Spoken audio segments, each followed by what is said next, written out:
Assalamualaikum warahmatullahi wabarakatuh. Halo, apa kabar semuanya? Masih semangat kan belajarnya? Oke, hari ini kita akan belajar tentang benua Afrika. Pada pertemuan kemarin, pertemuan ketiga, kita sudah belajar tentang benua Eropa. Hari ini kita geser dikit ke Afrika. Kalau kalian mendengar istilah benua Afrika, apa saja yang ada di benak kalian? Oke, oke. Penduduknya berkulit hitam, panas, ya, banyak padang pasir, ya, dan masih banyak lagi. Baiklah, kenapa kita mesti belajar benua Afrika? Yang pertama, untuk memahami letak dan luas benua Afrika. Yang kedua, untuk mengetahui pembagian kawasan benua Afrika. Yang ketiga, mengetahui sumber daya alam dan sumber daya manusia di benua Afrika. Kemudian yang keempat, untuk mengetahui karakteristik benua Afrika. Apa sih yang unik ya, dari benua Afrika dibandingkan dengan benua-benua yang lainnya? Oke, ya. Benua Afrika itu adalah benua terbesar ketiga setelah benua Asia dan Amerika. Dengan bentuk masif, maksudnya adalah jarang terdapat teluk-teluknya dan semenanjungnya. Atau benua ini juga sering disebut dengan Black Continent. Mengapa demikian? Ada yang berpendapat bahwa karena di sana penduduknya sebagian besar adalah orang berkulit hitam. Yang kedua, ada juga yang menyampaikan bahwa karena dulu di sana terdapat penjajahan dan terdapat perbudakan, maka itu dianggap suatu kondisi yang mengerikan, dianggap kelam ya, sehingga dianggap hitam, benua hitam. Kemudian, nah ini adalah peta benua Afrika. Coba kalian lihat, ada Libya ya, ada Mesir, ada Algeria, ada Sudan, ada Maroko, ya, ada Ethiopia, ada Afrika Selatan. Ya. Nah, secara geografis, benua Afrika ini terletak di antara dua samudra, yaitu Samudra Hindia dan Samudra Atlantik. Kemudian secara astronomis, coba kita lihat, ya, benua Afrika terletak antara 37 derajat lintang utara sampai 34 derajat lintang selatan dan 17 derajat bujur barat sampai 51 bujur timur. Nah, di sini kita bisa lihat ada garis lintang 0 derajat. Di sini juga ada garis bujur 0 derajat. Jadi Afrika ini adalah satu-satunya negara yang dilewati garis lintang dan garis bujur 0 derajat sekaligus. Ini. Nah, di sini juga kalian bisa lihat ada Laut Merah. Nah, dulu pelayaran itu lewatnya memutar di sini. Baik itu dari Eropa menuju ke Asia, dari Asia menuju ke Eropa. Untuk memperpendek jalur ini, maka dibukalah di sini tembusan yang namanya terusan Suez.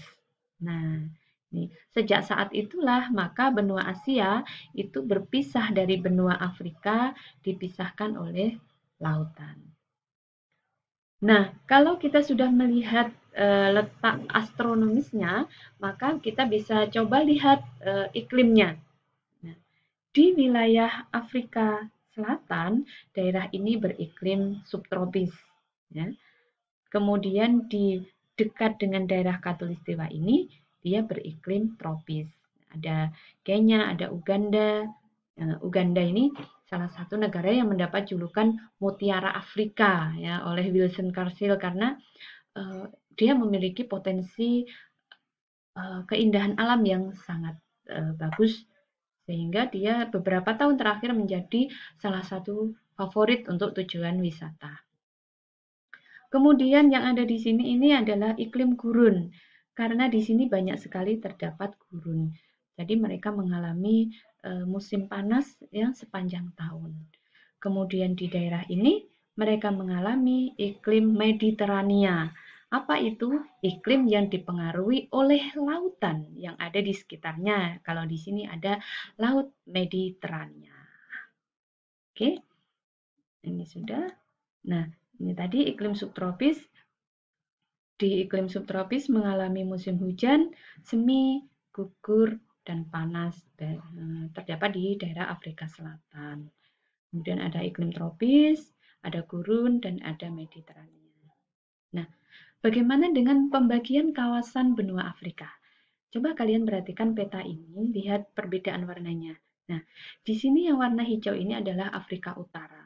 Kalian bisa lihat di sini banyak sekali atau terdapat gurun Sahara, gurun yang terluas di dunia. Kemudian ini adalah Afrika Barat yang warna merah. Ini Afrika Tengah, warna kuning. Warna oranye ini Afrika Selatan. Dan di sini ada Afrika Timur, termasuk Madagaskar. Ini adalah daerah yang ada di Afrika Timur.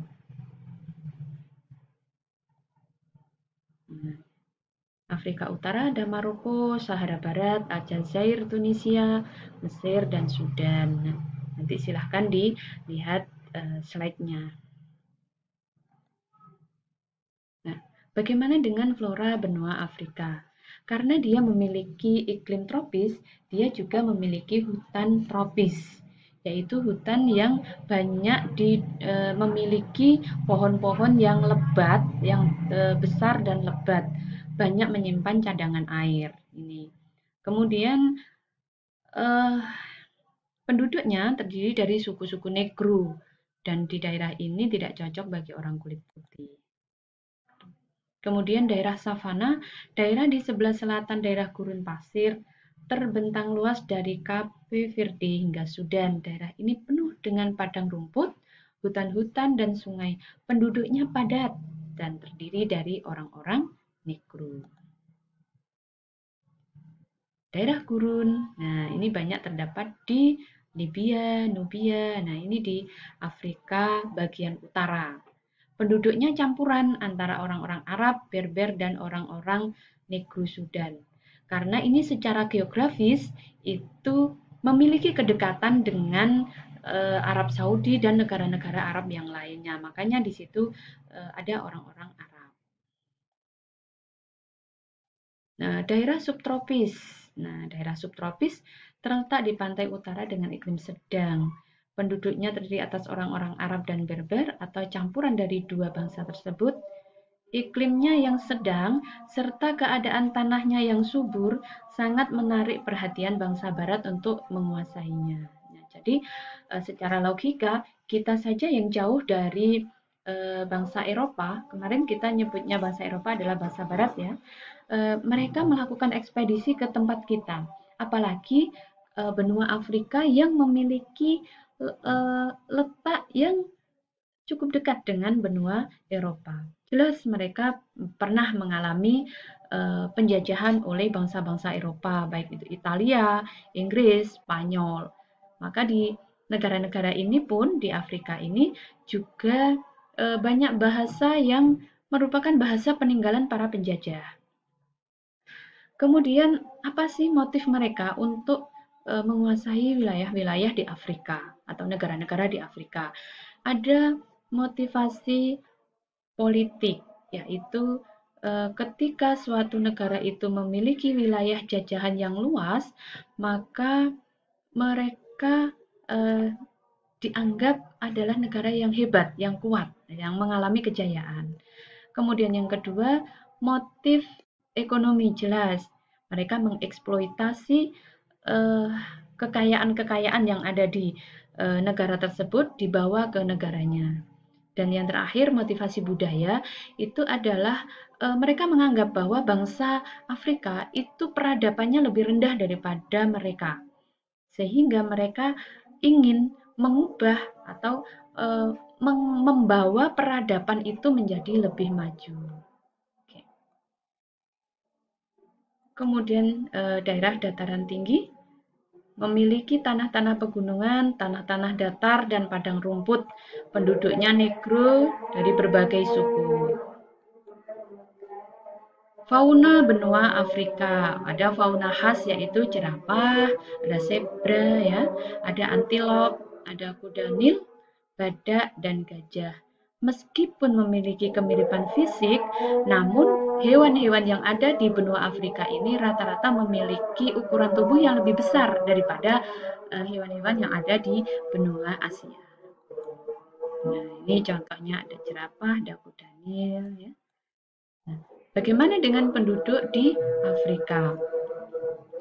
Penduduk benua hitam ini termasuk ras Negroid ya.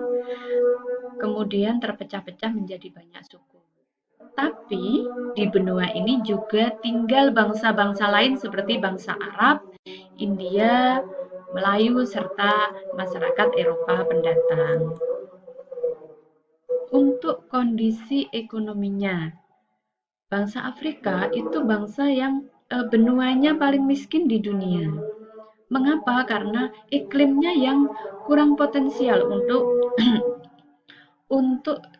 dipakai bercocok tanam. Walaupun 60% dari penduduk Afrika itu bercocok tanam. Termasuk juga beternak itu hanya hewan-hewan tertentu karena di sana banyak hidup hewan-hewan yang tidak bersinergi dengan kebutuhan manusianya. Nah, ini ada 10 negara Afrika dengan IPM tertinggi. Ya, IPM ya, Indeks Pembangunan Manusia. Ada Seychelles, Mauritius, Aljazair, Tunisia, Libya, Botswana, Gabon, Mesir, dan Afrika Selatan. Bagaimana dengan pemeluk agama di Afrika? 50% itu pemeluk agama Kristen ya, 35% beragama Islam dan 15% agama orang Afrika sendiri atau asli dari Afrika sendiri. Nah, terakhir karakteristik benua Afrika. Coba kita bisa lihat, yang pertama adalah memiliki wilayah daratan di benua lain yaitu Semenanjung Sinai di benua Asia. Nah, kita bisa lihat tadi saya jelaskan di sini ada tembusan terusan Suez. Nah, kemudian ada wilayah Mesir itu yang masih gandeng dengan benua Asia dipisahkan oleh terusan Suez ini yang tadi disebutkan namanya Semenanjung Sinai.